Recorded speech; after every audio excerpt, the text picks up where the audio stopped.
আজ আমাদের দোকানে 40টা মতো ডিমের ডেভিল অর্ডার এসেছে। ডিমের ডেভিল বানাতে যে যে উপকরণগুলো লাগে সব কিছু উপকরণই দোকানে আছে। আসার পরই ডিমের ডেভিল বানানোর তোড়জোড় শুরু হয়ে গেছে।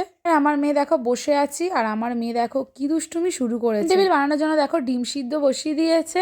এখানে আমাদের দোকানের বৌদি আলুও কেটে দিয়েছে। দেখো আলুগুলোকে ভালো করে ভেজে নিচ্ছে, ভালোভাবে সিদ্ধ হয়ে যায়। আলুগুলো ভালোভাবে সিদ্ধ হয়ে গেছে আর ভাজাও হয়ে গেছে, এখন স্ম্যাশ করে নিচ্ছে। দোকানে সবাই সবার কাজে ব্যস্ত আর আমি এখানে দাঁড়িয়ে দাঁড়িয়ে সবার ভিডিও করছি। আমাদের দোকানের নাম ঘুটু বাবু।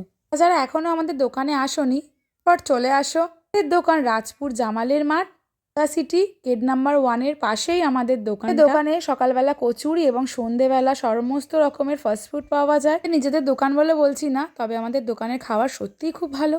রাতও অনেকটা হয়ে গেছে আর এখানে দেখো ওরাও খুব তাড়াতাড়ি কাজ করছে আর আমার মেয়েও আছি, তাই দেখো ও তাড়াতাড়ি করছে। চলো তোমাদেরকে দেখাই ডিমের ডেভিলটা কি করে বানাচ্ছে। এখানে দেখো প্রথমেই পুর বানানোর জন্য কড়াই পেঁয়াজ দিয়ে দিয়েছে। পেঁয়াজটাকে ভালো করে ভেজে নিয়ে এর মধ্যে আলু, কিছু মশলাপাতি, কাঁচা লঙ্কা, ধনেপাতা সমস্ত কিছু মিশিয়ে ভালো করে দেখো পুরটা তৈরি করে নিচ্ছে।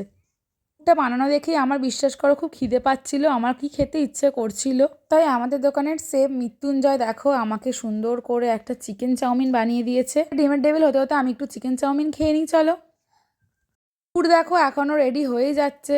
করে না বানালে কি অর্ডার আসবে বলো, তাই জন্য ভালো করে বানানোর চেষ্টা চলছে। দেখো সিদ্ধ ডিমগুলোকে 2 টুকরো করে কেটে নিয়েছে, এখন পুরটাকে ভালো করে দিয়ে সেট করে নিচ্ছে। বিভিন্ন দোকানে বা বিভিন্ন অনুষ্ঠানে বিভিন্ন রকমভাবে ডিমের ডেভিল বানায়। কেউ তো গোটা ডিম দিয়ে বানায়, কেউ কেউ আধখানা ডিম দিয়ে পুরোটাই কভার করে দেয়। পর্যন্তই, কারণ কালকে দুপুরবেলা অর্ডার আছে, তো দুপুরবেলা কোডিং দিয়ে ভালো করে এগুলোকে ফ্রাই করে দেবে। তো প্রত্যেকেই জানো ডিমের ডেভিল দেখতে কেমন হয় বা ভাজে কেমন করে।